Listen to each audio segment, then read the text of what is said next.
Pan India hit పడింది కదా అని ఎలా పడితే అలా సినిమాలు చేయలేదు యంగ్ హీరో తేజ సజ్జా. పర్ఫెక్ట్ ప్లానింగ్ తో సినిమాలు సెలెక్ట్ చేసుకుంటున్నాడు. హనుమాన్ వంటి హిట్ తర్వాత చేస్తే అంతకు మించి చేయాలని చేసిన సినిమానే మిరాయ్.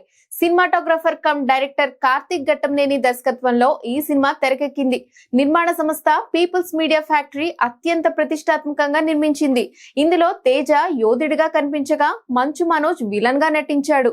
ఈ క్రేజీ కాంబో సినిమాకు మరింత హైప్ క్రియేట్ చేసింది. అలాగే ఈ సినిమా నుండి రిలీజ్ చేసిన గ్లిమ్స్, టీజర్, ట్రైలర్ ఎక్స్పెక్టేషన్స్ ను అమాంతం పెంచేశాయి. ఎట్టకేలకు సెప్టెంబర్ 12న మిరాయ్ థియేటర్ లోకి వచ్చేసింది. ఇక ఈ సినిమాకు మంచి పాజిటివ్ టాక్ వస్తోంది. హీరో తేజ సజ్జా ఈ సినిమా కోసం చాలా కష్టపడ్డాడు. పాన్ ఇండియా లెవెల్లో ప్రమోట్ చేశాడు. హనుమాన్ తో వచ్చిన క్రేజ్ మార్కెట్ ను మరింతగా పెంచుకోవాలనే కసితో పనిచేశాడు. ఫైనల్ గా మిరాయ్ కి హిట్ టాక్ పడడంతో ఆయన ఫ్యాన్స్ ఫుల్ ఖుషి అవుతున్నారు. ఈ సినిమాతో తేజ మరోసారి పాన్ ఇండియా హిట్ కొట్టేశాడని అంటున్నారు. కంటెంట్ పరంగా, విజువల్ పరంగా మిరాయ్ బాగుందనే రిపోర్ట్స్ వస్తున్నాయి. Interval, pre climax, climax peak cinematic feel ఇస్తుందని సోషల్ మీడియాలో ట్రెండ్ చేస్తున్నారు. ముఖ్యంగా విజువల్ పరంగా, టెక్నికల్ గా ఈ సినిమా అద్భుతంగా ఉందని అంటున్నారు.